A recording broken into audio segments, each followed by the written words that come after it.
మామ big boss season 8 లో అయితే ఈ రోజు రేపుడుతో అయితే బిగ్ బాస్ అయితే ముగియబోతుంది. అలాగే కంగ్రాచులేషన్స్ నిఖిల్ అయితే విన్నర్ అయ్యాడు. అలాగే విన్నర్ ఎలా అయ్యాడు, రన్నర్లో గౌతమ్ ఎలా ఉన్నాడు, ఎవరెవరో ఏ పొజిషన్లో ఉన్నారో ఈ వీడియోలో క్లియర్గా మాట్లాడేసుకుందాం. మనం క్లియర్గా అంటే ఎంత లెంతీ ఉండదో, చాలా తక్కువలో. మన ఛానల్ అయితే సబ్స్క్రైబ్ చేసుకోండి, లైక్ చేయండి, షేర్ చేయండి, అలాగే బెల్ ఐకాన్ కూడా ఆన్ చేసి పెట్టుకోండి. ఓకే, నిఖిల్ విన్నర్ అబ్బా. ఎలా అయ్యారు? నిఖిల్కి గౌతమ్కి 3% ఓన్లీ మార్జిన్ ఆఫ్ ఎర్రర్లో నిఖిల్ అయితే విన్ అవ్వడం జరుగుతుంది. ఇంకా విన్ అవ్వలేదు, విన్ అవ్వడం జరుగుతుంది. అది ఎలా అంటే ట్విట్టర్లో కానీ, యూట్యూబ్లో కానీ, తర్వాత ఇన్స్టాగ్రామ్లో కానీ పోలింగ్ జరగడం జరిగింది. ఈ పోలింగ్లో అన్ని పోలింగ్స్లో నిఖిల్ టాప్లో ఉండడం జరిగింది. జస్ట్ నిఖిల్కి గౌతమ్కి 3% అబ్బా. అన్అఫీషియల్ వెబ్సైట్లో ఏమో కింద నుంచి 5th ప్లేస్లో అవినాష్, 4th ప్లేస్లో ప్రేరణ, 3rd ప్లేస్లో నబీల్, 4th ప్లేస్లో నిఖిల్, 1st ప్లేస్లో గౌతమ్ ఉండడం జరిగింది.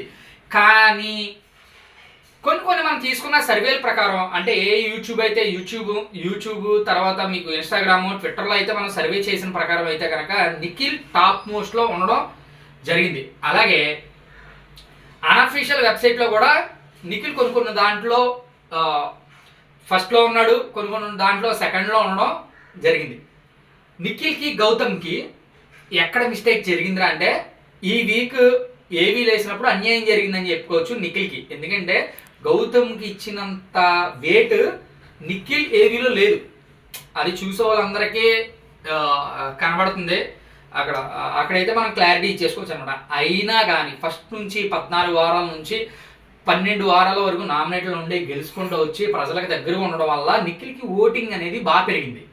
దాని తోడు ఈ మధ్య జరిగిన భాషా ప్రాతిపదికన గొడవలు ఎన్నైతే అదే కర్ణాటకలో తెలుగు మధ్యన ఫైట్లో కూడా కొంచెం పాజిటివ్గా నిఖిల్కి ఓట్లు పడడం ద్వారా ఇది చాలామందికి అఫీషియల్ వెబ్సైట్లో కాల్స్ ఉన్నాయి కదా, గౌతమ్కి కాల్స్ కలవట్లేదు, నిఖిల్కి కాల్స్ కలవట్లేదు.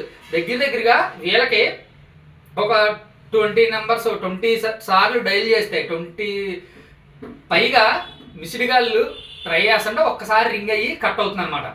అంటే ఎంత ఎంత ఫైట్ జరుగుతుందో వీళ్ళిద్దరి మధ్య. టాస్కుల్లో జరిగినట్టే ఇలాగ ఓటింగ్లో కూడా ఫైటింగ్ జరుగుతుంది వీళ్ళిద్దరికి. చాలా క్రూషియల్గా ఉంది. కానీ ఏం జరిగినా నిఖిల్ అయితే విన్ అవడం పక్క. ఒకవేళ నిఖిల్ గెలవలేదు అంటే పరిణామాలు కూడా కొంచెం బయటగా ఉన్న సిచ్యువేషన్స్ అనేవి బాగోవు. కాబట్టి నిఖిల్కి అయితే విన్నింగ్ పొజిషన్లో 1st ప్లేస్లో ఉన్నాడు. 2nd ప్లేస్లో అయితే గౌతమ్ ఉన్నాడు, చాలా బాగా ఎలిమినేట్ చేయాల్సిన వ్యక్తి 2nd ప్లేస్లో ఉన్నాడు గ్రేడ్. 3rd ప్లేస్లో నబీల్. సూట్ కేస్ 30 లక్షల సూట్ కేసు అయితే మాత్రం ఆఫర్ చేయడం జరిగింది. అవినాష్ తీసుకున్నాడని చెప్పి చిన్న సమాచారం అనమాట, ఎక్కడో చిన్న సమాచారం ఉంది. అది మనకి ఈరోజు ఎండింగ్ వల్ల మనకి క్లారిటీ అనేది వచ్చేస్తుంది. కాబట్టి రేపు నుంచి బిగ్ బాస్ అనేది ఇంకొండదు, ముగియబోతుంది. అలాగే మన ఛానల్లో కూడా బిగ్ బాస్ గురించి మాట్లాడడం కుదరదు. కాబట్టి ఈరోజు రేపు మన వీడియోస్ని మన ఛానల్ని ఫాలో అవ్వండి. బిగ్ బాస్ సంబంధించిన అప్డేట్స్ అన్ని ఇద్దాం. సెలబ్రిటీలు వచ్చి ఎవరో పెద్ద హీరో వస్తున్నారంటబ్బా. యాక్చువల్గా అల్లు అర్జున్ గారిని అనుకున్నారు. అల్లు అర్జున్ గారు చిన్న ఈ 2 రోజులు గొడవ అవడం వల్ల కొంచెం రావట్లేదు, క్యాన్సిల్ అయింది. ఆయనకంటే కొంచెం బెటర్ హీరో, అంటే ఆ ప్లేస్లో ఉన్న ఇంకో పెద్ద హీరోని అయితే తీసుకొచ్చి